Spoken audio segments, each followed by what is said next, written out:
Welcome to Cosmic Goblins, a fiction podcast featuring tales of cosmic horror, dark fantasy, sword and sorcery, sci-fi, and more. I'm Alex Wolfgang, and if you're listening to this episode right when it comes out, you know that it's hot. At least it is in Oklahoma, where I live. It's the middle of summer, the dog days of summer, though I think it's time we rethink this name. I propose a change of term to the bug days of summer, because the bugs are loving it. They're everywhere, especially in my house. Flies, earwigs. I even found a couple of roaches in my kitchen the other day. And look, I like bugs. I respect them. They're an important part of every ecosystem. They're also just weird and cool. I just prefer to respect them outdoors. Even so, I'd much rather deal with the few flies and earwigs than the bugs from today's story, coming to us courtesy of Timaeus Bloom. Today's tale is weird, violent, and honestly pretty hilarious. It was originally printed in issue 0 of Goblins Galaxies, the special summer edition that kicked off the magazine last month. So, to celebrate this most insectoid of seasons, let's dive into it. Cosmic Goblins presents Bugmen, and Proud of It, by Timaeus Bloom. Somewhere else, some other time, an elderly man in an orange suit of cloth rode into a busy hamlet. The steed he guided was more akin to a large metallic box with inflated wheels. Atop it was a constructed insectoid creature that sported a sad face. The emotional state of the automaton was not readily apparent to anyone, given the distinguished pleasure of seeing it whiz by. But the driver was quite clear of its anguish. It doesn't look particularly sad, one might say. If anything, it looks fairly normal. Normal? The man in his vestments of ochre would question. What makes this varmint look normal? Well, I guess the better word would be indistinguishable. It looks like all the others I ever see. All the other... The strange man was incredulous. Bugs. It just looks like a normal bug. You're not very observant, no, the cadre would respond. Such tempestuous discussions were common when people dealt with the wizened man and his strange demeanor and his stranger wagon. But he was often called, his services ever lauded. Creepy crawlies having a go at your daisies? He'd clear them out. The unsettling ringing of gnawing squealers desecrating your library? I have just the thing for that. Your firstborn kidnapped and betrothed to the clown of scarabs? Well, that was a bit more difficult, but such things could be dealt with when the old noggin was put to the test. On this blithe day, the man in the orange suit, wearing polka-dotted galoshes, strutted towards a vast estate, for a party. Donning his finest regalia, an assortment of brooches and medals of dubious origin, he was disheartened to be informed he was not on the guest list. This is the correct address, is it not? He asked the butler. Yes, it is, but that is not why you... The servant noticed the unsightly carriage parked in front of the manor's manicured courtyard, and the large bug lounging on top of it. Its legs scurried, charged by hidden mechanics. The butler butted. We are having an issue of a delicate manner. I'll say, the guest interrupted, you've misplaced my invitation. I've done no such thing. You have it then? Of course I don't. So, you did misplace it, he asked, with the spirited inflection of a child. No, you fool. You are not invited. You have been called for employment. The visitor unpinned a ribbon from his chest designed in the shape of a peacock. Oh, I see. I'm overdressed. The houseman exhaled dramatically, a geyser that needed to release before it imploded. Do come in, Mr. Mezuzzi. But before that, he pointed a delicate hand at Mezuzzi's vehicle. Do move that thing out of sight. Elsewhere, in a far more normal world, with its great heroes and duplicitous villains, perilous quests, and demon-reared incantations, something was awry. A swarm of mud-colored monstrosities tromped through a sleepy little town. Their ocelli were cloudy, empty dots that displayed no signs of thought or consideration. They were famished. Ever early to rise, the town baker, his thoughts consumed by confections and barleys, saw them first. While they had the look of the tiny dung pests that gorged upon his stock, these seemed quite different. For starters, the dungers scurried, the abominations before him trudged. One of them pulled away from the pack and walked towards a timbered outhouse. Upon brief inspection, the thing drew back its sharp, scissoring mandibles and crashed its head into the door, munching without abandon. The baker's pale complexion mottled at the sight. Another one bent down and, bustling on all 6 of its legs, darted in the opposite direction. The petrified pie wrangler let out an unbecoming scream and galumphed away. His attempt was ineffective. A third roachman accosted him, prodding with gangly ligaments. Vile, foamy spittle dripped from its jaw into the pastry cook's gagging throat. The beast proceeded to tear into his abdomen, its wild feelers lacerating his once rosy cheeks like lashing stock whips. As the baker's inharmonious yodels devolved into gurgling croaks, his last glimpse was the gore-splattered head of the creature looking up from his mangled belly and towards the skies. After the baker quieted down came the horrified bleatings of the town's prized sheep, their golden wool stained a deep crimson. This surely would lead to economic devastation, so integral were their sprite-touched fibers to the town's prosperity.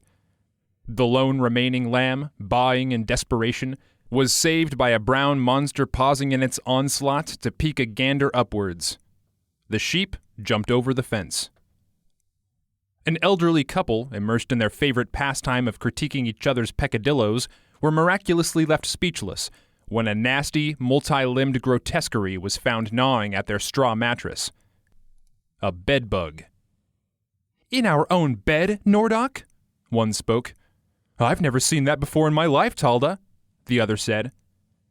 They too fell with the crunch of mandibles, their discarded entrails spreading about their cottage, giving it that fresh coat Talda had been nagging about for nearly a decade. Back at the outhouse, the first creature gnawed through the door of the latrine. Another scream joined the choir of shrills that devoured the town. Apparently, the creature decided to make the loo its lunch. It had already been occupied. Above, an altogether different monstrosity soared through the sky with the ear-splitting cacophony of an orchestra of buzzes. The Wasp Queen. The chromatic creature struck the ground like a javelin. She curled translucent wings, sharp as a dirk's edge, around her angular body like a cloak. Her mesmerizing features, radiant and kaleidoscopic, marked a stark contrast to her hellish figure. Smaller than the roaches that obeyed it by some strange compulsion, it showed an animalistic intellect, walking with the grace of a dancer and surveying what it hath wrought. She gazed upon her transfixed roach guard. They devoured no small portion of the townsfolk, their furry quadrupeds, and their structures. The dense dung beetles delighted in eating anything, really, so trying to confine them solely to living things was never going to be a feasible command. One swordsman, visiting on holiday, attempted to bring an end to the massacre. Armed with a cutlass foretold to pulse with the might of its forger, some god or other, when held by the pure of heart. Gallantly, he charged towards the wasp, adamant that he could feel the influence of the sword's might coursing through his veins. He leaped, hacking at the queen of wasps. Due all to surprise and by no means divine intercession, the battler literally disarmed her of one of her 6 appendages. But that was all his faux courage could muster. Glaring through a maze of multifaceted eyes at what she saw as a puny stalk of flesh, she let out a series of infernal buzzes. Forthwith, the fighter was beset by 3 still ravished roachmen, antennae gesticulating frantically as their queen's orders overruled their motor functions. His bones, devoid of any cartilage or mushy remnants, were later found and bestowed to his family. Their gratitude, by and large, seemed forced. Yonder, and sometime later, 2 odd-matched men sat at the front of a wagon, bobbing to and fro. It was a perfectly ordinary wagon, made of simple wood with 4 large spoked wheels that occasionally lurched on the road of cracked cobblestone. Even the plump gray lizard, the size of a donkey and with a feeding bag of flies around its mouth, wasn't outlandish. That made complete sense, as lizards were as suitable for domestication as any other beast of burden. Well, one thing did stick out on the otherwise unexceptional cart. At the top of the wagon was a large wooden bug. The emotional state of the insect was clear and easy to determine. Jubilant. At least to the two who shared the thin, leather-cracked seat. While most who saw their icon were adamant that this creature looked explicitly morose, their estimation was always that it seemed to be in good spirits. These two adventurers, the word exterminators in this land would carry too much baggage for it to be properly used to define their trade, chattered among themselves as they wheeled to their next destination. Guilfoyle, the smaller of the two, holding their noble lizard's reins, let out a blustery, "Achoo!" He sneezed incessantly when the sun was at its brightest. He preferred dark spaces and cool, damp laboratories. The sneezing was psychosomatic. "How far then, Rayma? I've a mind to get this one over quick. I've heard all the bayou dwellers to the east are doing some rather ingenious things with sulfarsh." Before becoming a bugman, Guilfoyle attended a well-regarded institution for budding alchemists. By all accounts, he was a dedicated, precocious lad. The problem was his ineptitude in everything, except the creation of noxious gases, stink bombs, bile inducers, hair shrivelers, those sorts of concoctions. After one of his shattered vials caused the headmaster to do something very undignified onto the jeweled gown of a visiting dignitary, the school rewarded him with a nice, glowing letter of expulsion. And now he made his means as a mercenary of sorts, one who specialized in the altogether less distinguished employ of bugging. "Not far yet, Gilly?" Rayma, the burlier of the two, said, straightening his bushy vibrissae with hands the size of 2 tankards. The reply was slow and drawn out. Its innovations were peculiar and wavering. It made the statement sound as if he was asking a question. To gaze upon the walrus-looking man, his whiskers tingling and the beads of sweat dotting his brow like bubbling oats, would suggest intense studiousness. And this hypothetical onlooker would be correct. Rayma had a propensity for languages, speaking several dozen. He'd procured their latest rumor of work by having an intense conversation with a traveling band of performers, all of which spoke the common tongue. While his abilities as a polyglot had been needless in the discourse, his toned muscles and respectable capabilities with the club proved sufficient. For all his sophistication, he just liked smashing things. Bugs were as good a trade as any other, and it was less threatening than hunting basilisks and wraiths. Guilfoyle had once asked where his need to bash and smash originated. "Probably from my childhood, my parents," Rayma said, pensively considering his past. "Oh, I'm sorry. They must have been quite the fiends." "Not at all. They were the best. Gentle of heart, loving, doting. I had an exemplary childhood, actually." And that's why you like to hit things?" "Why indeed, my friend. Why indeed," Rayma had said, a philosopher intrigued by the machinations of his own psyche. "I see." Honestly, Guilfoyle hadn't seen anything. Before Rayma, he'd never had what you might call a friend. A devotee of the doctrine of misanthropy, he preferred to spend his time with bubbling liquids and miasmic fumes. Rayma, conversely, could send a tree guffawing, and not just the ones that talked and wandered around and provided for their hyper saplings. Bicker though they might, they maintained a rather steady business relationship. The two worked well together. Rayma's gregariousness and smashing arm, Guilfoyle's pungent concoctions. "This is a good omen," Rayma said. "And why's that?" Guilfoyle asked, automatically. "It just is," Rayma responded. "You know, you always say this, without any explanation, like when you spent all our earnings on a massive pot of honey you've barely touched." "No, I don't. Also, I'm saving the honey for a special occasion." "Yes, you do. And for what special occasion would we need a cauldron of honey?" "I have an explanation. You just don't seek it." "I ask every time. For once, can you offer any evidence? I am a natural philosopher, after all, who works with tangible, irrefutable materials. Please, with nothing but grass and trees and bird dung and beating rays above us, elaborate on why this," he thumbed the small door behind him, where a king's ransom of honey rested inside, is a good omen. Well, the burly man intoned, giving a sing-song bent to his monologue, we have our health, and we are journeying into parts unknown. Guilfoyle and Rayma, charging into the valley of death and the sea of hell and all that. Also, for when we are craving honey. It goes well with anything. We work in pesticides, Rayma. Yes, and business is good, is it not? It's passable. A true statement. As good as they were at killing insects, their work was altogether new, though innovative. The idea of hiring someone in particular to kill ticks and spiders and gnats seemed peculiar to most. Those without money simply lived with their fleas. And a lot of the time, those with money did too. Slowly but surely, the duo were gaining ground, usually finding jobs that other adventurers found demeaning. Sure, call some silver-plated champion to vanquish the cannibalistic were-yeti that terrorized your cloister, but what about the fleas the bastard left behind? That took a particular skill. A good omen, then, said the polyglot. Maybe so, Guilfoyle acquiesced, ever the realist.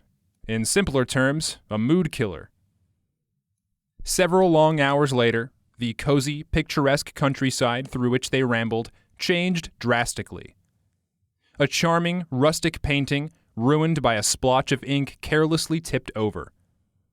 Guilfoyle sneezed, but he could not curse the sun this time. Weightless specks of gray fluttered around them like dastardly pixies. Ash. Their destination was the charred town the Dottle blew from. What was its name? Sheep's Respite? Goat's Parley? Something woolly. The first citizen they encountered set the mood for what was to come. A young woman, her gown torn and dotted with yellow stains, large chunks of her auburn hair ripped out, cried bloody murder. She had a crazed air about her. "Bugs!" she screamed as she hastened towards them.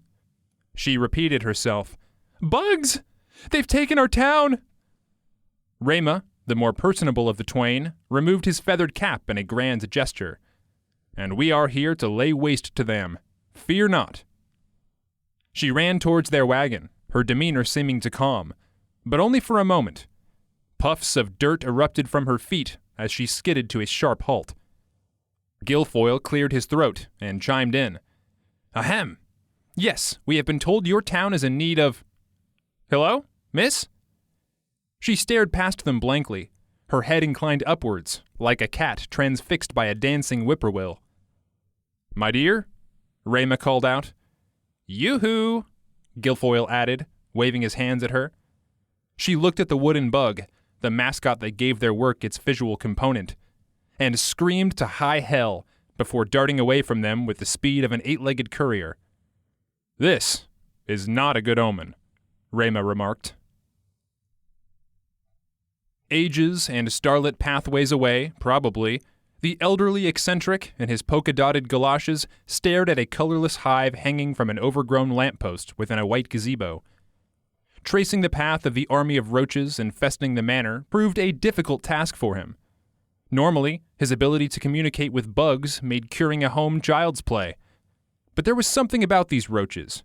They didn't communicate back when he murmured to them. They seemed preoccupied, caught up in their own crawling pursuits and unwilling to engage, which was an odd thing indeed. Of all the critters belonging to the insecta, Mazuzi found roaches to be among the chattiest, second only to doodlebugs, who, quite frankly, spoke too much. He poked a purple eye into the cone-shaped hole of the hive. "Interesting," he said, to no one in particular, maybe not even himself. "That's settled, then." "Well?" a voice behind him inquired. The prickly butler refused to let the man out of his sight. For someone who proclaimed to have pressing matters to attend to, his focus was very Mazuzi-centric. Perhaps he had an interest in bugs? He turned to show him the hive. The butler screamed in disgust. Perhaps not. "I have found the culprit." The butler thrust a bulky carpet bag covered in various patches of an indistinguishable pattern at the old man. "What's that?" Mazuzi asked him. You'd asked one of the staff to bring you a container to put the nest in. It was in your trunk. Surely you didn't think we'd supply you with something from the manor. Hive. Whatever. Please take it and be on your way. The steward reached into his waistcoat pocket and retrieved a folded piece of paper, scrawled in ink. Cash only, the kook said. Unclasping the heavy bag, Mazuzi dropped the hive into the welcoming darkness and fastened it shut. Probing feelers, with the precision of a surgeon's scalpel, traced along Guilfoyle's quivering body. It started at his legs, and then lifted upwards at what seemed a snail's pace. Thankfully, it passed his loins, which he instinctively girded, for jewels were a precious thing. This is it, the alchemist thought. His teeth chattered like porcelain teacups during a windstorm. Sticky pink goop, assuredly the leftovers of another unfortunate fool, dripped from its mandibles. The necklace head of the dirt-covered arthropod emitted emotionless clicking noises and opened its jaw wide. Guilfoyle squeezed his eyes shut. Aha! Came a familiar voice, spirited and strong. Rema, his seal-like whiskers twitching fervently, appeared from above, swirling his mighty club. With a thrash, he landed behind the roachman that rested on top of his diminutive friend. He yanked the beast off Guilfoyle with his free arm and tossed it against the opposite wall of the dilapidated smithy. With the visage of a harbinger of justice, he banged his bludgeon upon the overgrown pest, dabbing the street in colorless blood and misshapen viscera. Are you all right, Gilly? We seem to have gotten separated. Not at all. Guilfoyle stood up and gave a quick stretch, his limbs cracking from being bundled under the monster. This is a fool's errand. I'm done. Done, I say. We cannot, my friend. A job is a job. Our job is to kill bugs, small, beady-eyed things, critters you can step on. Surely you're familiar. They're beady-eyed. And gargantuan. This absolutely enacts the false pretense clause. We have one of those. We do now. Guilfoyle wringed the skirt of his apron. Nasty globs rained from it, coating his hands. He let out a disgusted groan of exasperation, and did his best to clean them on the scattered bits of straw that had survived the smithy's immolation. When the crazed woman had shouted at them about bugs, they'd assumed she was in some strange delirium, or maybe a few in the cups. Bugs were disgusting, they agreed, but to act in such a manner from just little crawling pests seemed dramatic. They had entirely misunderstood. The woman was quite sane. Once they arrived in what they'd heard was a small, salubrious town, splendorous due to its monopoly on charmed lanolin, they realized this wasn't going to be the cakewalk they'd imagined. The town had been desecrated. Large chunks of its buildings ripped apart, its vegetation and scores of its inhabitants devoured, and everything else caked in ash. This was no regular job. This was heroes' work. And they most certainly were not heroes, no matter how verbose and rousing Rema's monologues might be. Besides, the stout, jade-skinned man added, we will surely be paid substantially for saving their town. Think about what kind of tools and powders you might acquire with deeper pockets. Guilfoyle raised his downcast eyes, a glimmer brightening their shade. Very well, he said. Let us find this, what did the Lord Mayor call it? The Queen of Wasps, Rema said, his tone impassioned. They tiptoed out of the alley in short, calculated movements. Those remaining townsfolk who hadn't become roach chum were sheltered beneath the town's council building. Guilfoyle had discovered them by accident when the dusting of ash had caused him to sneeze, and a muffled voice beneath the oaken floorboards had offered a harmless, "Bless you." After that came a more caustic, "Shut up, Renfield, you idiot!" Now Guilfoyle's nostrils were plugged with wine corks. The increasingly familiar sound of mandible grinding grabbed both men's attention. 3 of the roachmen sparred in the middle of the street, over the remains of a mutilated cow. Rema gave Guilfoyle an assuring nod. Guilfoyle gulped and stuck his hand in one of the many disparate pockets of his trusty apron. "To arms!" the clubber shouted, and ran towards the bugs, the carved tree that was his bug-smashing tool flailing in his grasp. The bugs looked up from their bovine meal. Their crustaceous bodies cracked as they dove towards the source of the exclamation. Rayma caught one of the bugs in its thorax with the butt of his club. The remaining two followed their kin, flanking him. Guilfoyle pulled himself out of the alley, cranky and sore from an afternoon of being pursued. There was something poetic about it, the tables being turned from their past excursions of being the eliminators. He emitted a throaty gurgle in annoyance. Hanging around Rayma was getting to him. Retrieving both hands from his pockets, Guilfoyle pulled out a wooden slingshot and a glass orb filled with a cloudy blue liquid. He pulled back the stretchy bit of leather and shut one eye, searching for the perfect shot in the madness that was the four forms tussling before him. Rayma broke free for a quick moment, bouncing back on his haunches to catch whatever breath he could. "There it is," he whispered, releasing his thumb and index finger. The orb hurtled towards the mass of bodies and crashed to the ground at their spindly legs. Called forth by the impact, a gaseous cerulean cyclone spun into existence, the clouds twirling into the form of twisting fingers.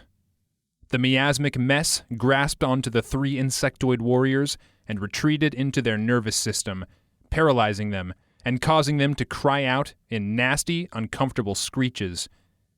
They fell onto their shelled backs, clawing at the air erratically, their heads slowly moving back and forth as they died.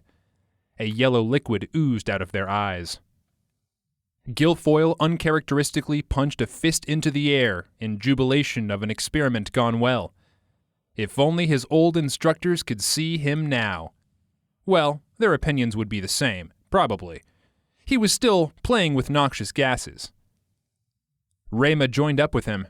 Bits of his flesh were scratched and torn from teeth and antennae lashes. He'd fought valiantly, but the bigger man was losing his gusto.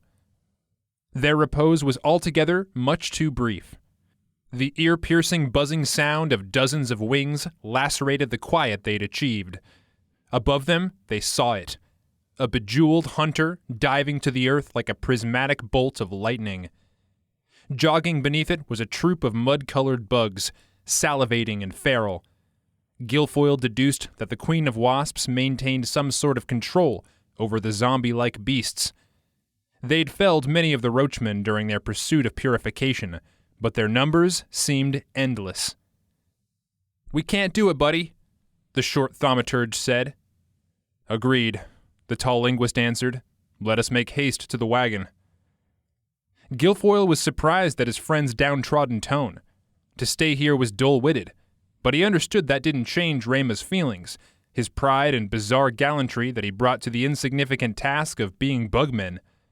To leave was the right decision, but the sadness of the Green Man, his usual verbosity stunted and matter-of-fact, affected Guilfoyle's mood too. It was also really annoying. The two made for the gates of the towns where they'd parked their wagon. Upon realizing the state of the once prosperous hideaway, and seeing it commandeered by walking cockroaches, Guilfoyle insisted they keep the cart at a comfortable distance from the hullabaloo inside of the settlement. They sprinted as quickly as they could, Guilfoyle trying his damnedest, and barely succeeding, to keep up with Rayma's long strides. Both men were worse for wear. But there it was. Past the nibbled inn, the still-smoking chimney whose flames coated the town in ash, past the hallowed sheep pens drenched in blood and guts and puckered gold wool, their cart, and their ignoble steed. The chubby lizard lay curled up beside it, snoring and flicking its tongue, catching flies in its dreams. "Almost there," they said together. But not quite. Discordant buzzes rang out from the skies. Marching orders. At the last intersection, right before the gate, came a smaller unit of roaches marching towards them. And now, they were surrounded. Just when all seemed so wrapped up and done. Though in their defense, what was more finite than death? The Wasp Queen righted herself in the air. She stared at them from above. Guilfoyle swore the click-clacks she emitted were now eerie wasp chuckles. The two adventurers, surely they deserved the title now, stood back to back. A heroic image often struck by actual heroes staring at the face of sure death. "This is a good omen," Rama said. Mandibles sharpened against each other like sheep shears. "Are you serious?" Guilfoyle snapped back. Pairs of legs kicked up the dirt, ever approaching. "Unreservedly," said the big man. There was something about his tone. Though breathy and riddled with exhaustion, the romanticized glee that so often perturbed his much smaller ally gave an impish pitch to his intonation. For the last time, with the strength of a bruiser, Rama grasped Guilfoyle by the arm and hurled him like a discus. At this sudden motion, the roaches tackled Rama, muffling his shouts of battle. The tumult was an amorphous blob of kicks and bashings and flying limbs. Guilfoyle yelled as he soared towards the wagon. He yelled louder when he smashed through its door. Imaginary stars darted around his head as his twisted vision fixed itself. He probably had a concussion. He cursed the oaf for tossing him to safety at the expense of himself. Using the rim of a massive pot, he achingly began to pick himself up. A massive pot. Of honey. His synapses alighted. Another eureka, and a not negligible string of ideas, the pursuit of which made getting out of bed and killing bugs a bit more bearable. He got behind the pot, straining to push it. Thankfully, it sat on a small platform with stone wheels. Otherwise, moving it himself would have been impossible. He pushed the massive pot outside of the busted door and down the wooden ramp at the back of the wagon. The sparring out front was beginning to settle down, which indicated that Rama had finally lost steam, or had become roach food. Speeding up as much as he could, the man of science looked down at the drowsy lizard, who was finally waking up after all the commotion. "Oh, you keep resting. I've got it all covered," Guilfoyle said sarcastically. The reptile puffed up his nostrils in response, then took a hard sniff. Now realizing just what was causing the commotion, the lizard's slit eyes bubbled, and she began to drool at the massive gesticulating bugs. Still harnessed to the parked wagon, she was unable to partake in the festivities, much to her extreme displeasure. There was no sign of Rama. Guilfoyle backed up and, mustering what remaining courage he had left, shouted simply, uninspiringly, "Hey!" and shoved the massive honey pot. The viscous, golden syrup poured from the pot, sweet and savory, which Guilfoyle would have noticed if his nostrils were not plugged, and gushed through the gates, glub-glubbing as it went. The wasp queen, noticing something was amiss, clacked violently at her soldiers, to no avail. The golden ambrosia was too mesmerizing for them, and the influence of the flapping queen was diminished by a more tantalizing obsession. The bugs disobeyed her, and lunged toward the sticky wave, and gorged on the shimmering nectar. They also got stuck. "Fantastic!" Guilfoyle shouted, and slid towards the parted hole of the bug pile. The roaches, realizing they were stuck to each other, scuttled and skittered needlessly. Some were so encased by the goo's grasp they looked like massive preserved fossils encased in gems. "Rama!" "I'm here," groaned his partner. He picked himself up for the millionth time today and gazed at the scene before them. One of his eyes was puffy and welted shut. An arm was almost certainly broken as it jutted out in an uncomfortable angle, and his jerkin was soiled with spit and blood and a strange yellow stain. Around them, all was ash and honey and flotsam. He stared at Guilfoyle blankly, and then brought his sleeve to his mouth, gave it a quick sniff, and then licked it. "This is my honey." "Correct." He gave his sleeve a second lick, and belted, "This is my honey," with all the smug he could deliver. "Still, much too overpriced, you overgrown magpie," Guilfoyle said. They were roused from the particulars of their reunion by the fervent shrieks of the wasp queen. It slammed to the ground and stared at them with its hundreds of eyes, its fat stinger pulsing like a beating heart. She was not happy. Rama reached down to pick up his club and stumbled to the ground. Today, he'd given all he could, and there was nothing left to give. Guilfoyle moved to stand over his bent form, spastically prodding at his apron for a useless slingshot with no remaining ammunition. The Wasp Queen prodded her stinger at them, lines of a rank yellow fluid sputtering out of it. The same color that leaked from the eyes of the dead roachmen. The same tone stained the crazed woman's dress and Rayma's jerkin. A venom, the jittery Bugman realized. That stinger of hers was ripe with hypnotism juice, giving her control over the roaches. It seemed she was ready to see if it worked on humans. For the second time today, Guilfoyle shut his eyes and said goodbye. And a day of strange happenings was made even stranger by the raucous shouting of a crowd, led by the shrieking woman they'd encountered this afternoon. She pointed a soot-covered finger at the Wasp Queen and screamed, "Fire!" A barrage of misshapen fruits and rocks flew in the creature's direction. Most missed, for these townspeople were not particularly athletic, but some struck their target true. The buzzing beast screeched, dodging what it could, until a wet, sudsy sponge pelted her flapping wings. The crowd cheered as Guilfoyle and Rayma looked at each other, dumbfounded. The buzzing of the great wasp slowed down, as the chemical components of the cleaning solution immobilized its wings, producing tiny bubbles as they twitched unsuccessfully. "There you are!" came a booming voice that seemed to come from everywhere. It shook the foundations of the town, rattled the earth, and made a chubby child clutched in the arms of one of the mob wail in distress. A gargantuan, wrinkled palm of ebony caught the careening body of the Queen of Wasps before it could splatter to the ground. Everyone looked skyward. Above them, the cosmic face of a twinkly-eyed ancient stared back at them with incertitude. His wispy beard, the size of a mountain, flowed from his chin to the ground, a waterfall of broom straw that got caught in trees and sent gusts of wind jetting towards the town when he readjusted himself for a better look. He pulled back his mighty fist and shook the body of the wasp with it. "You'll forgive me, friends." Mazuzi cleared his throat. The minuscule beings below him gaped, following his every utterance. Well, yolk on my face. I'd actually forgotten you were in here when I tossed the little critters inside. I blame the housekeeper." "This is your doing?" someone asked. "Absolutely," the voice boomed. "And what a mess of things you've made." The crowd was growing combative now. "It is unfortunate," Mazuzi said. "My humblest apologies. Though, to be fair, even if I'd noticed earlier, I would not have acted." "And why the hell not?"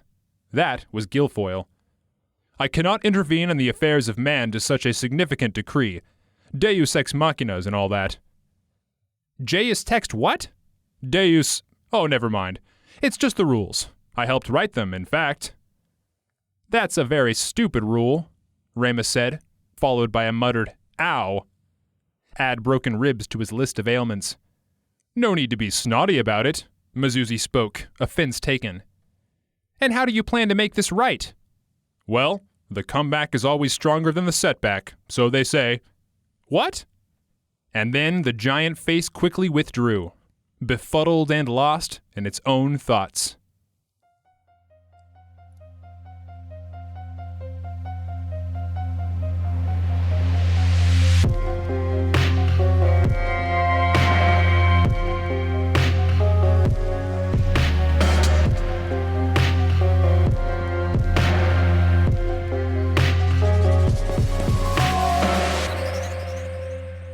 Timaeus Bloom is a black author of speculative fiction from Alabama.